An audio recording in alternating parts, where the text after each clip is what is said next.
Bonjour à tous et mes meilleurs vœux pour ceux que je n'ai pas encore souhaités. Alors voyez le titre de la première partie de notre rencontre. Comme toujours, j'aborde un sujet et puis après il y a les questions-réponses. La prudence s'impose. Comment parler du péché dans notre monde? J'ai ajouté réflexion sans prétention sur un sujet brûlant parce que c'est clair qu'en une demi-heure, difficile d'aborder une question aussi difficile, mais il faut quand même essayer d'en dire quelques mots. Mon premier point, c'est l'horizon sur lequel cette prise de parole a lieu, c'est la faillite de l'idéologie du progrès indéfini.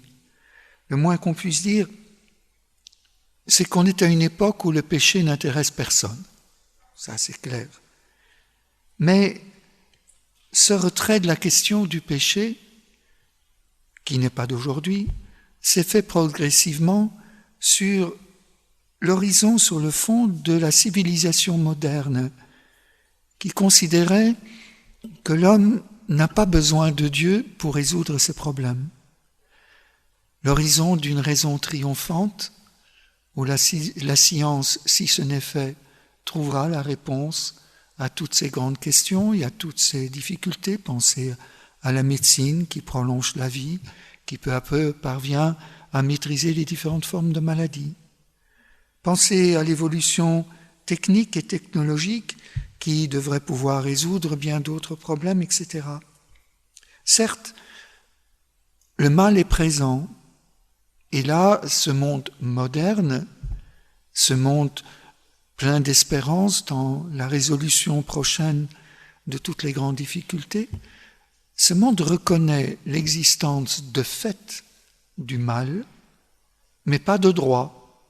De fait, il est là, il s'impose à nous, à travers les catastrophes, les maladies, les tremblements de terre et tout cela, mais ce n'est pas de droit au sens où nous allons, avec les prouesses de la science, faire reculer les frontières où ce mal s'exprime. Du moins ça, c'était l'espérance de cette utopie. Maladie, famine, tremblement de terre, guerre, violence de toutes sortes, tout cela, avec le progrès technique et moral de l'humanité, devrait peu à peu disparaître de notre horizon. N'a-t-on pas fait dire à Victor Hugo, c'est pas de lui, mais on l'a dit que c'était Victor Hugo, ouvrir une école, c'est fermer une prison. La connaissance, à mesure qu'elle augmenterait, chasserait les ténèbres de l'ignorance, de la violence et conduira à une morale universelle pour le bonheur de tous. Autrement dit, pour l'homme moderne, il n'y a pas de péché originel, c'est-à-dire il n'y a pas un mal incurable dans l'homme. Kant avait essayé, il meurt en 1804, c'est le sommet du rationalisme, il était tellement frappé par l'existence d'un mal radical dans l'être humain.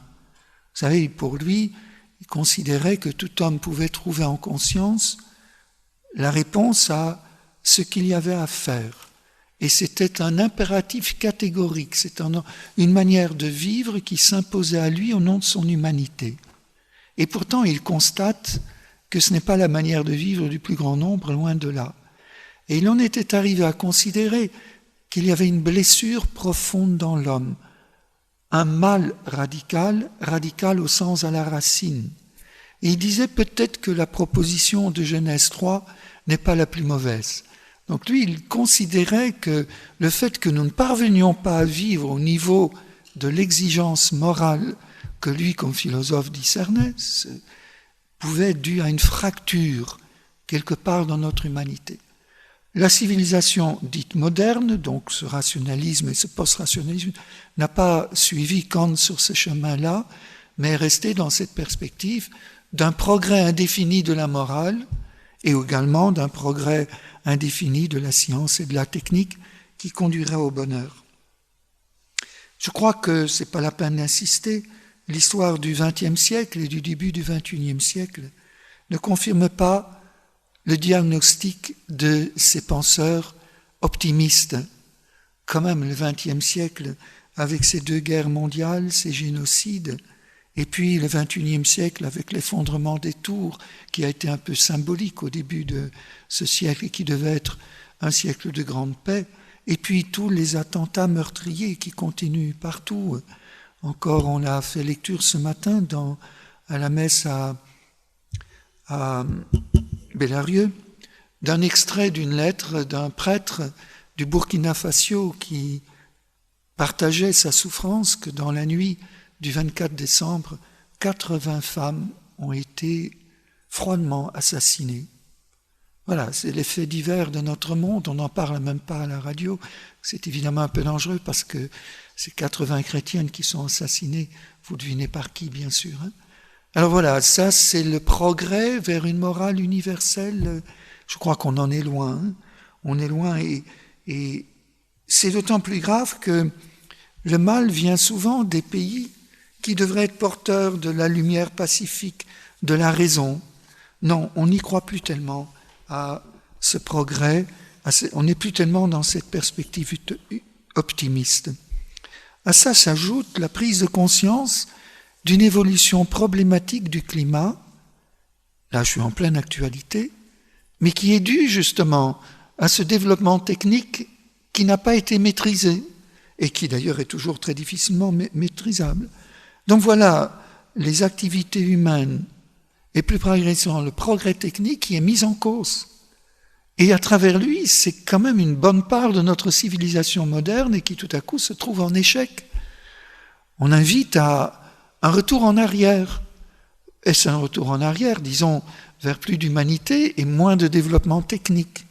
Vous sentez qu'il y a là l'idéologie du progrès a vécu, et c'est à travers cet échec, cette crise que nous traversons, c'est quand même la civilisation moderne qui est mise en cause. Alors, devant cette situation, voyez là, on a eu un peu l'excès de confiance dans la raison, dans le progrès. Attention, maintenant s'annonce l'autre côté du balancier, une sorte de fatalisme.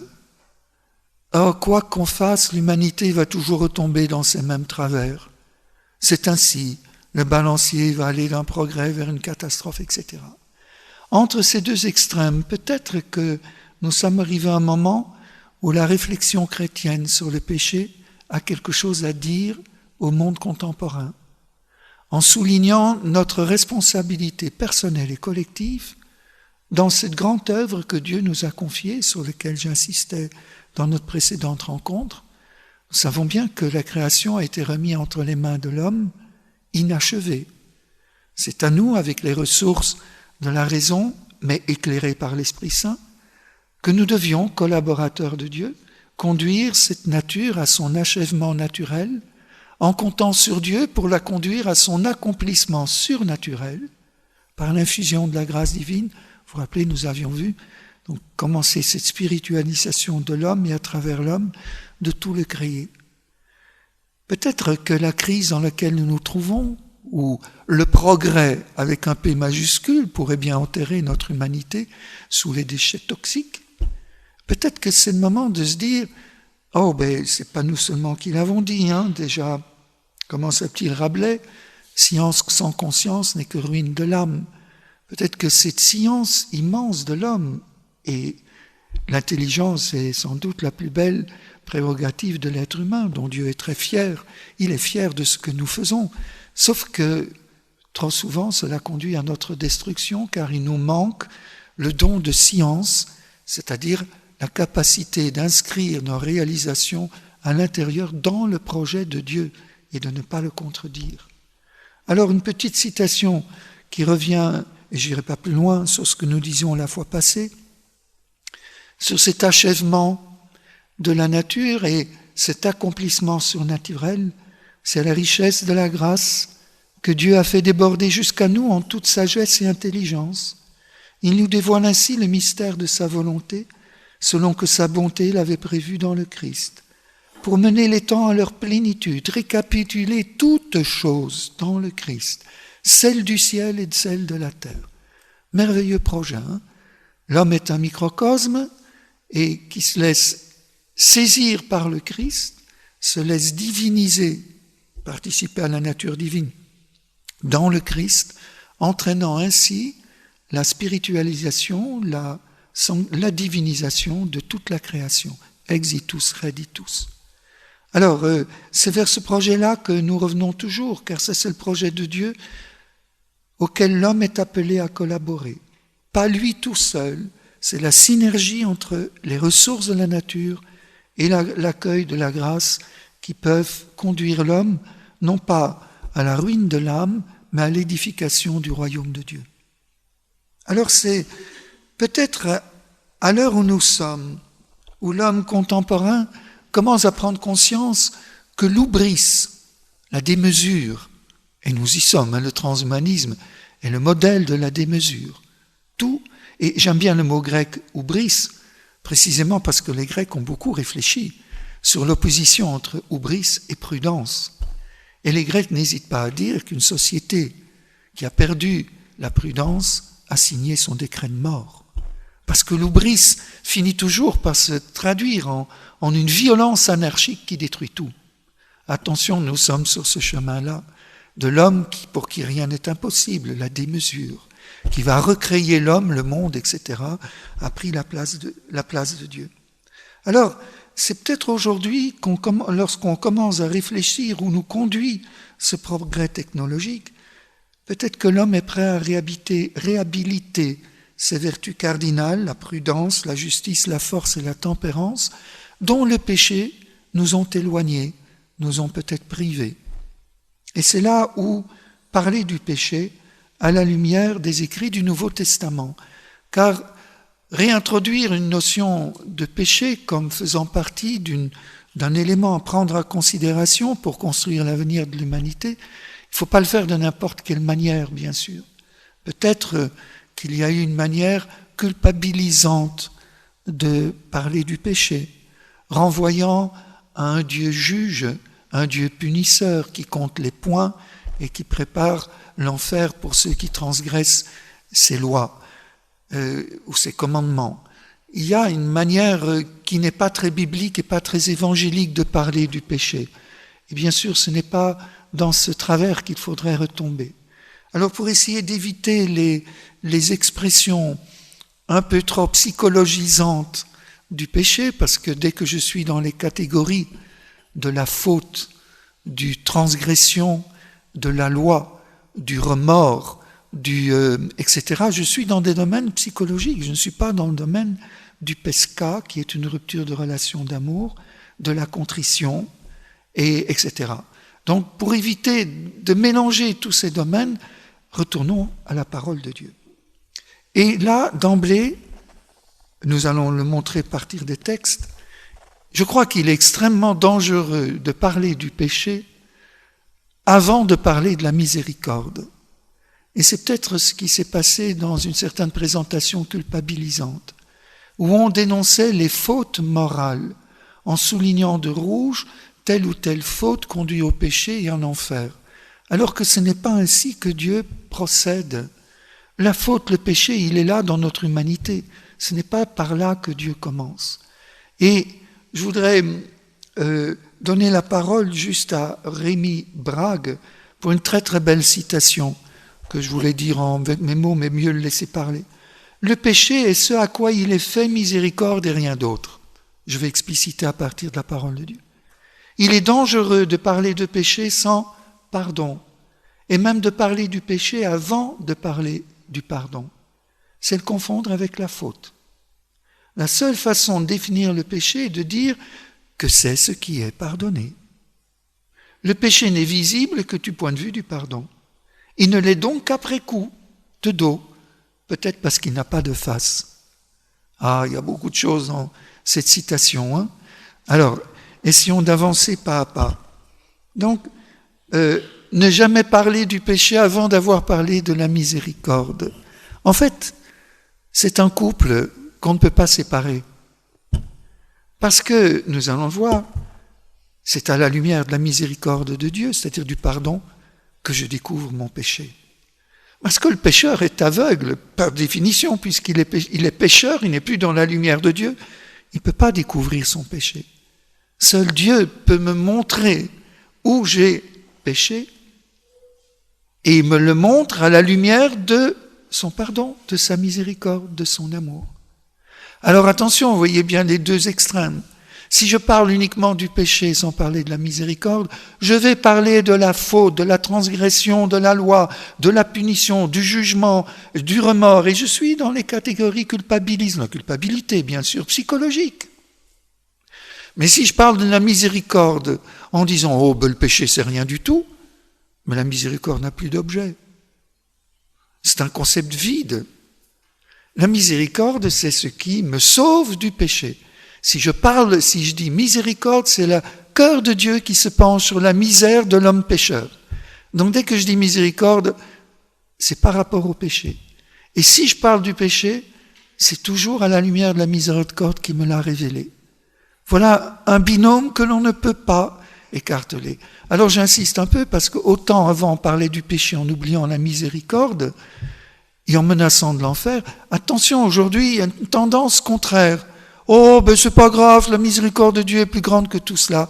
Mais vous videz le sens même du mot miséricorde et si vous banalisez le péché. Ça marche? On est clair là sur ces deux notions. Alors, si je regarde maintenant dans les évangiles, c'est ce que je vais trouver. Ce n'est pas tant le péché en tant qu'amartia qui est mis en exergue, mais c'est le pécheur, amartolos ou amartoloi au pluriel, le pécheur de chair et de sang à qui Jésus s'adresse. Jésus n'est jamais là pour dénoncer « tu as fait ça, tu as fait ça, tu as fait... » Jamais. Il s'adresse à la personne qui a peut-être et probablement un passé très lourd, mais c'est la personne qu'il prend en compte, qu'il va libérer de ce passé pour la relancer sur un chemin de vie, de croissance. Jésus n'est jamais culpabilisant. C'est d'ailleurs très frappant. Quelques exemples, mais relisez tout l'Évangile dans cette lumière. Jésus va manger à la table des collecteurs d'impôts, qui sont pratiquement le modèle du pécheur pour la tradition juive, les amartoloi. Comme Jésus était à table dans la maison de Lévi, qu'il vient d'appeler à sa suite, qu'il arrache à sa table de collecteur d'impôts, encore un, beaucoup de publicains et beaucoup de pécheurs vinrent prendre place avec Jésus et ses disciples, et ils étaient nombreux à le suivre. Pourquoi le suivaient-ils? Sinon parce que sa parole touchait leur cœur. Sa parole révélait leurs péchés, mais sans le montrer du doigt. Ils pouvaient voir leurs péchés parce que la parole qu'il leur montrait était une parole de miséricorde. Dieu pardonne ton péché, et il le connaît très bien, Dieu. Mais il ne vient pas pour t'accuser, te juger, il vient pour te le pardonner. Il te suffit de le reconnaître et de te jeter dans les bras de sa miséricorde. Vous voyez, c'est tout autre chose qu'un Dieu qui dit « mais je sais, tu as fait ça, ça et ça en enfer ». D'un Dieu qui dit « mon enfant, mais je connais ta misère mieux que toi. Je suis venu te sauver ». Vous savez, le cardinal de l'Exode, j'ai entendu ton cri, je suis descendu pour te sauver. C'est pour ça, c'est pas pour te juger. D'ailleurs, ce que dit Jésus, le Père ne juge personne, il a remis tout jugement entre les mains du Fils.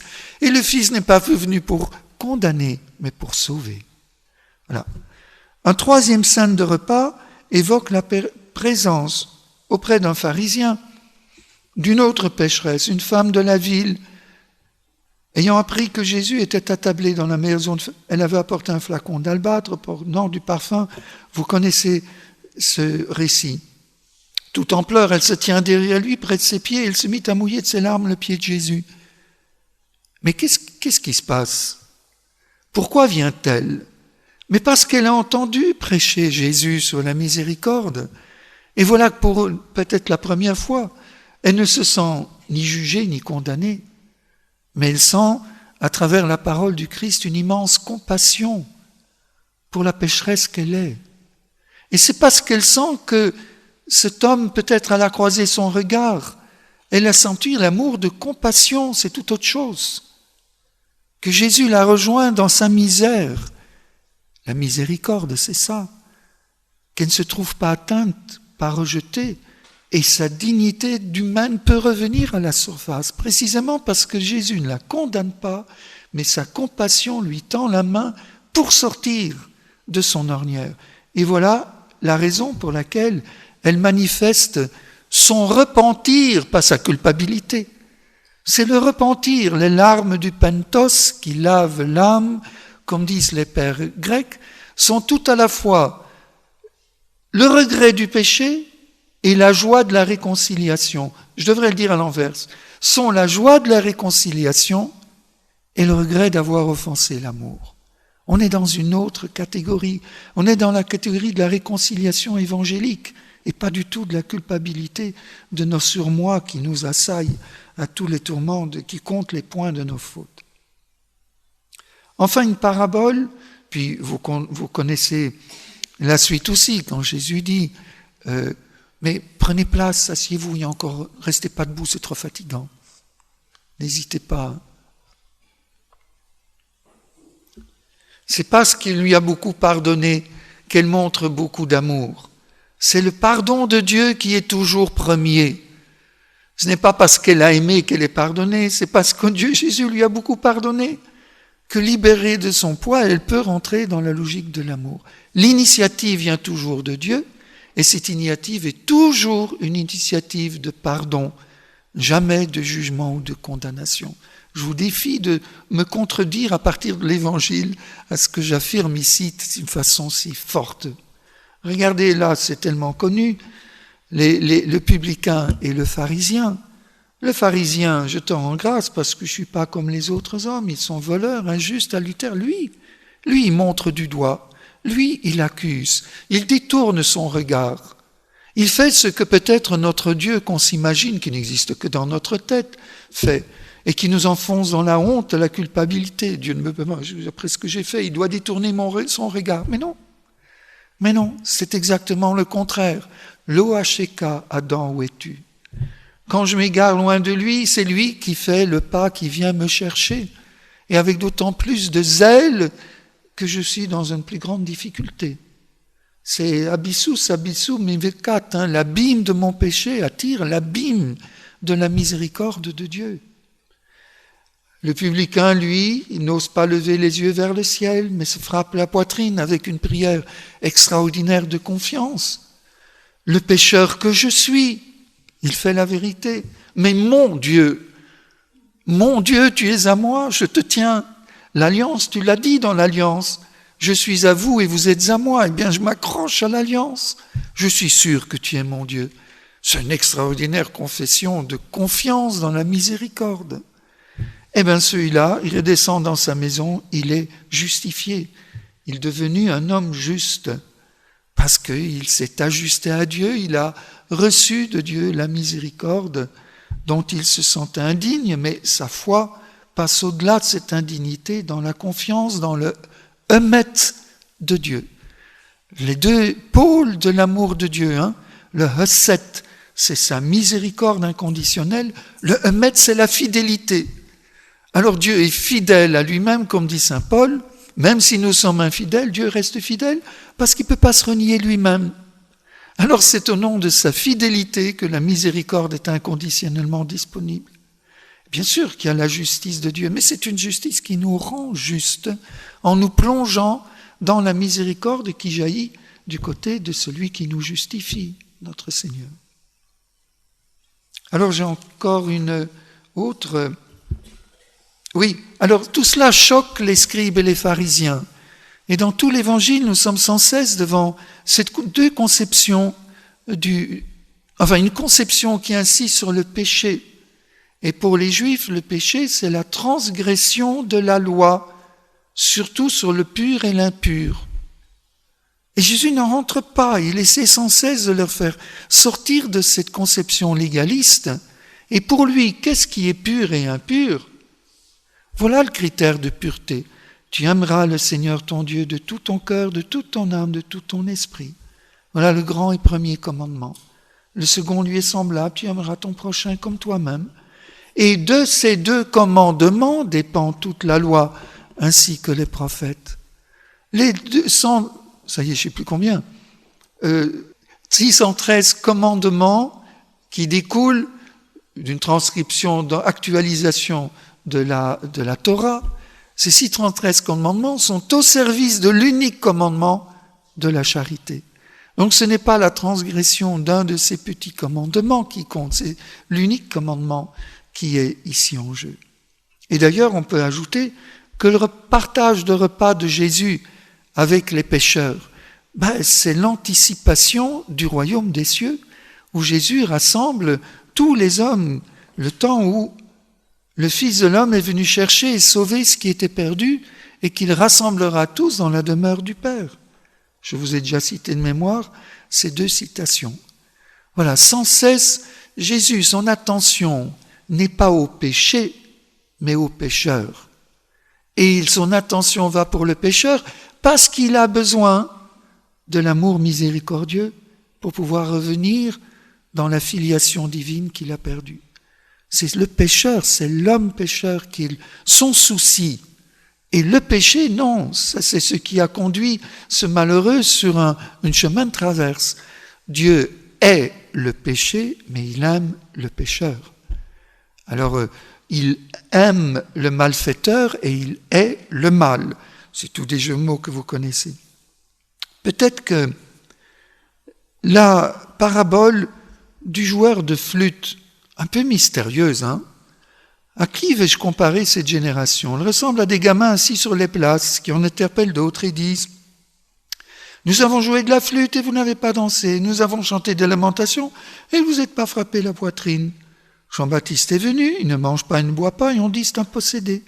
Le Fils de l'homme est venu, il mange et il boit et on dit voilà un glouton et un ivrogne, un ami des publicains et des pécheurs. » On sent toute la souffrance de Jésus, qui n'est pas accueilli avec son message. Mais la sagesse de Dieu a été reconnue juste à travers ce qu'elle fait. Étonnante parabole, mais peut-être qu'elle éclaire un autre logion déconcertant pour ce maître de miséricorde, ce chantre de la miséricorde qu'est Jésus. Amen, je vous le dis, tout sera pardonné aux enfants des hommes, leurs péchés et les blasphèmes qu'ils auront proférés. C'est fort quand même. Mais si quelqu'un blasphème contre l'Esprit Saint, il n'aura jamais de pardon, il est coupable d'un péché pour toujours. Alors on dit toujours, mais qu'est-ce que c'est que ce péché-là? Peut-être que c'est à la lumière de la parabole de la flûte, la précédente. Peut-être que celui qui refuse de reconnaître que le joueur de flûte qui nous invite à la joie, mais c'est l'Esprit Saint qui nous invite à venir à Jésus pour recevoir la miséricorde qu'il nous offre. Et de là que Jésus parle aux pharisiens et dit, mais si vous refusez de rentrer dans la joie de la réconciliation que je viens vous offrir, mais c'est vous qui vous excluez du royaume, et là, si vous résistez à l'Esprit Saint qui vous invite à venir boire à la source vive du salut, je ne peux rien pour vous. C'est bien cohérent. Et c'est toujours la même chose, c'est le pécheur que Jésus veut attirer. Et vous rappelez les condamnations des pharisiens. Vous n'entrez pas dans le royaume et vous empêchez ceux qui désirent d'y rentrer, d'y accéder. Parce que vous les coincez, vous les enfermez dans une observation scrupuleuse d'une loi dont vous avez oublié que c'est avant tout au service de l'amour. Bon, mais vous connaissez suffisamment les évangiles pour relire à la lumière de cette priorité du salut du pécheur sur la dénonciation du péché. Donc si Jésus ne dénonce pas le péché mais annonce la bonne nouvelle du salut, nous aussi, c'est ce que nous devions faire. Donner cette priorité à l'annonce de la miséricorde.